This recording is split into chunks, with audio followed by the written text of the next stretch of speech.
घर खरीदने के लिए निकल पड़े और कहाँ लेना है ये भी कर लिया आपने तय। तो फिर शुरू होता है आपका होमवर्क प्राइस रेंज जानने का। इतने सारे फ्लैट्स और मकान, ऐसे में प्राइस को लेकर कंफ्यूजन जायज भी है। ऐसे में ये बड़ा सवाल बार बार सामने आता है, कीमत जितनी मांगी जा रही है वो कितनी जायज है। ऐसे में बेहद जरूरी हो जाता है कि मार्केट को स्टडी करना।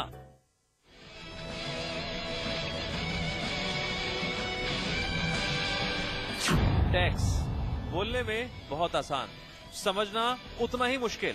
टैक्स की बारीकियां समझने के लिए हम उधेड़ बुन में लगे रहते हैं और यही सोचते हैं कि कहां-कहां हम टैक्स बचा सकते हैं, जिससे महंगाई के दौर में थोड़ी ही सही राहत तो मिल सके। और खासकर जब प्रॉपर्टी की बात हो तो टैक्स बचाने की मुहिम और भी ज्यादा तेज हो जाती है। लेकिन तरीका कानूनी हो, पैसे की कोई हेरा फेरी ना हो।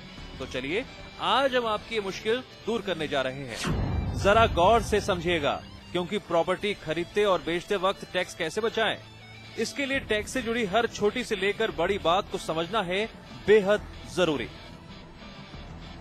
प्रॉपर्टी खरीदते बेचते समय कैसे बचाएं टैक्स? सबसे अहम बात तो यह है कि अगर आप समय तारीख का ध्यान रखें तो आप टैक्स बचा सकते हैं। जैसे कि अगर आप प्रॉपर्टी खरीदने के 36 महीने बाद बेचते हैं तो आपको लॉन्ग टर्म कैपिटल गेन होगा और इस पर कोई टैक्स नहीं लगेगा। प्रॉपर्टी खरीदने और बेचने के वक्त आप long term capital gain tax के जरिए पूंजी बचा सकते हैं। अगर आप प्रॉपर्टी बेचने के बाद नया फ्लैट या घर वगैरह बनाते हैं तो पुरानी प्रॉपर्टी बेचने के 2 साल के अंदर नया मकान तैयार हो जाना चाहिए। इनकम टैक्स छूट के तहत पुराना मकान बेचकर नया मकान बनाने में कॉस्ट इन्फ्लेशन इंडेक्स का फायदा लेने के लिए इस नियम का ध्यान रखना जरूरी है। विरासत में मिली जमीन पर कैसे बचाएं टैक्स? अगर आपको विरासत में कोई जमीन मिली है तो इसे बेचने के बाद बिक्री कीमत से ही कॉस्ट इन्फ्लेशन इंडेक्स की कीमत घटाएं और बची रकम पर टैक्स देनदारी बनेगी। विरासत में मिली जमीन पर long term capital gain benefit के साथ कॉस्ट इन्फ्लेशन इंडेक्स बेनिफिट भी मिलेगा। वसीयत में मिली जमीन पर कैसे बचाएं टैक्स? वसीयत के तहत अगर बच्चों को मकान देते हैं तो पत्नी के रहने के अधिकार के बारे में वसीयत में साफ साफ लिखें। इसके अलावा एक ही मकान को बेटा बेटी के बीच न बांटें।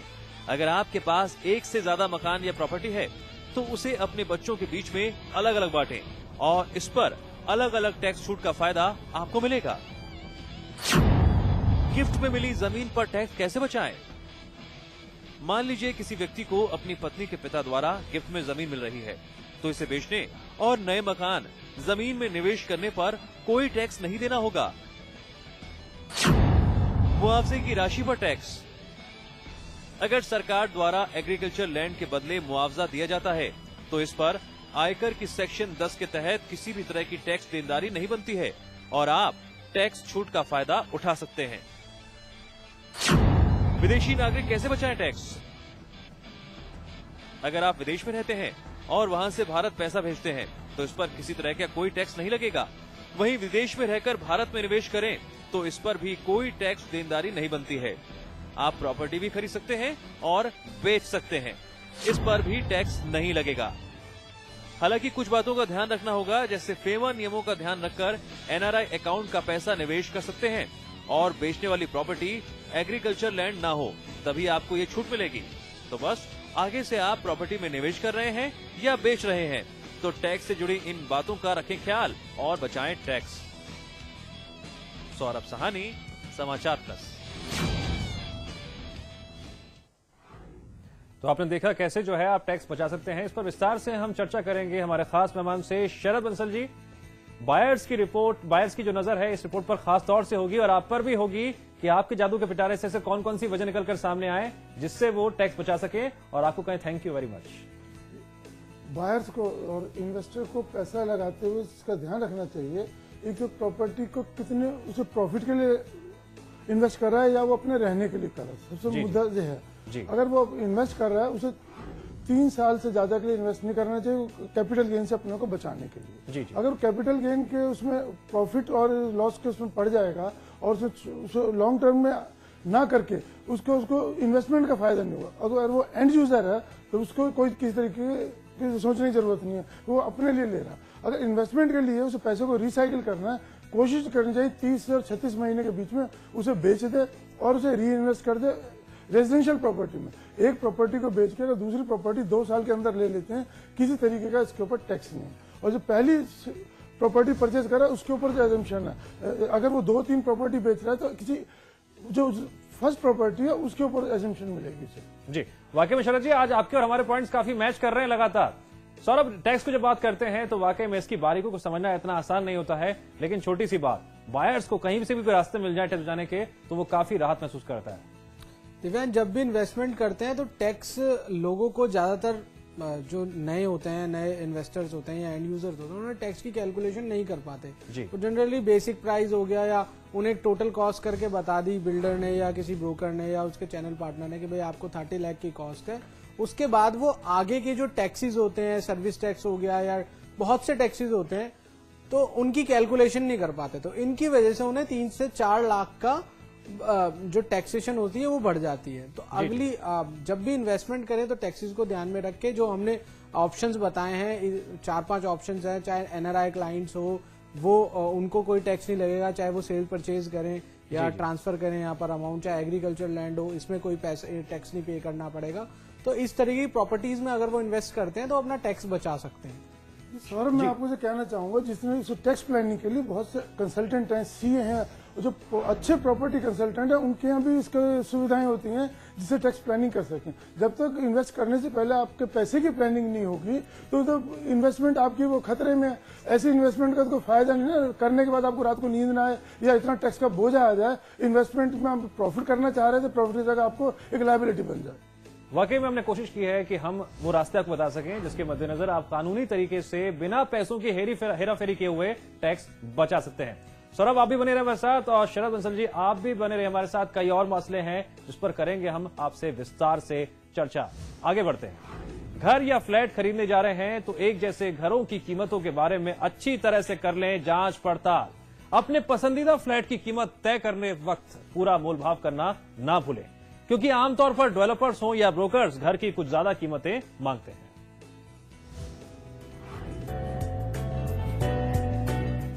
घर खरीदने के लिए निकल पड़े और कहाँ लेना है ये भी कर लिया आपने तय, तो फिर शुरू होता है आपका होमवर्क प्राइस रेंज जानने का।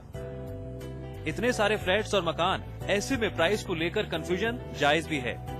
ऐसे में ये बड़ा सवाल बार बार सामने आता है, कीमत जितनी मांगी जा रही है वो कितनी जायज है। ऐसे में बेहद जरूरी हो जाता है कि मार्केट को स्टडी करना और साथ ही मोल भाव करना। एक तरफ तो ऐसी खबरें लगातार आती रहती हैं कि प्रॉपर्टी की कीमतों में इजाफा हो रहा है, दूसरी तरफ ऐसी खबरें भी आती रहती हैं कि हर शहर में प्रॉपर्टी की डिमांड कम हो रही है। ऐसे में कंफ्यूजन और भी ज्यादा बढ़ जाता है। बड़ी संख्या में बने बनाए घर बिकने को तैयार हैं, खरीदने वाले मिल नहीं रहे। तो फिर ये और भी सोचने वाली बात हो जाती है कि एक बायर के तौर पर आपकी स्ट्रेटेजी क्या है। होमवर्क करें, मार्केट स्टडी करें। डेवलपर्स हों या ब्रोकर्स, उन्होंने तो अपनी तरफ से आपको कीमत बता दी, लेकिन अब इस बात का ख्याल रखें कि आप तभी मोलभाव कर पाएंगे जब आपको उस एरिया की प्रॉपर्टी के रेट्स को लेकर सारी जानकारी हो, सारे फैक्ट्स आपके पास मौजूद हों। वरना विक्रेता अपनी मार्केटिंग स्किल्स के दम पर अपना उल्लू सीधा कर सकते हैं और आपको सपने दिखाकर आराम से आपकी जेब और ढीली कर सकते हैं। आमतौर पर होता ही यह है कि विक्रेता अपने आसपास की प्रॉपर्टी की कीमत के मुकाबले अपनी प्रॉपर्टी की कीमत को 15 से 20% बढ़ा चढ़ाकर बताते हैं और फिर डील फाइनल होने के बाद वे कमीशन लेते हैं जो उस रकम की परसेंटेज होती है। जाहिर है जितनी ज्यादा कीमत उतना ज्यादा कमीशन और ब्रोकर का फायदा और आपकी जेब पर एक्स्ट्रा भार। ऐसे में ब्रोकर या सेलर की बात पर आंख मूंदकर भरोसा करना बिल्कुल भी समझदारी नहीं है। यही वजह है कि जो लोग बिना ब्रोकर की मदद के अपना घर बेचते हैं, उनसे खरीदने पर हो सकता है घर कुछ कम पैसे में पड़ जाए, क्योंकि उन्हें ब्रोकर की फीस नहीं देनी होती। अगर आप पैसा बचाना चाहते हैं तो आपको ऐसी प्रॉपर्टी के बारे में सोचना चाहिए जिसे विक्रेता सीधा बेचना चाहता है। और इसके लिए उसने इंटरनेट पर या अखबार में ऐड दे रखा है। आपको ये चेक करने की भी जरूरत है कि प्रॉपर्टी बाजार में कितने समय से है। अगर कोई प्रॉपर्टी 6 महीने से ज्यादा समय से बाजार में है और बिकी नहीं है, तो आप उस पर डिस्काउंट हासिल करने के लिए मोल भाव कर सकते हैं। अगर आप प्रॉपर्टी को इन्वेस्टमेंट के तौर पर खरीद रहे हैं, तो आपको ये भी देखना चाहिए कि उससे किराया कितना आ सकता है। घर ऐसा हो जो अपनी कीमत का सालाना 6% रेंटल इनकम दे सके। अगर इससे कम दे रहा है तो उसे खरीदने का कोई मतलब नहीं है। ब्रोकर को बजट बताएं। ब्रोकर को अपने बजट के बारे में पहले ही बता देना बेहतर है। ऐसा करके आप ब्रोकर या विक्रेता को इस बात के लिए मानसिक रूप से तैयार कर रहे हैं कि वे आपको डिस्काउंट दे। ब्रोकर को भी इस बात का पता होता है कि विक्रेता इतना मार्जिन लेकर कीमत बताता है कि उस पर मोल भाव किया जा सके। आपको अपने बजट पर अटल रहना होगा, क्योंकि हो सकता है आपका ब्रोकर आप पर थोड़ा बजट बढ़ाने का दबाव बनाए। एजेंट तो चाहते भी यही हैं, किसी भी तरह डील फाइनल हो जाए, क्योंकि तभी उन्हें उनका कमीशन मिलेगा। जल्दबाजी ना दिखाएं। बायर्स को ये कभी नहीं दिखाना चाहिए कि उन्हें घर खरीदने की बहुत जल्दबाजी है। जाहिर है, अगर आप एक बार ऐसा संकेत दे दें कि घर खरीदने को लेकर आप बहुत जल्दी में हैं, तो बेचने वाला कीमत के मामले में टस से मस नहीं होगा। तो प्रॉपर्टी एक्सपर्ट की है ये आपको सलाह, रखें इन बातों का ध्यान और प्रॉपर्टी खरीदते समय ना दिखाएं जल्दबाजी।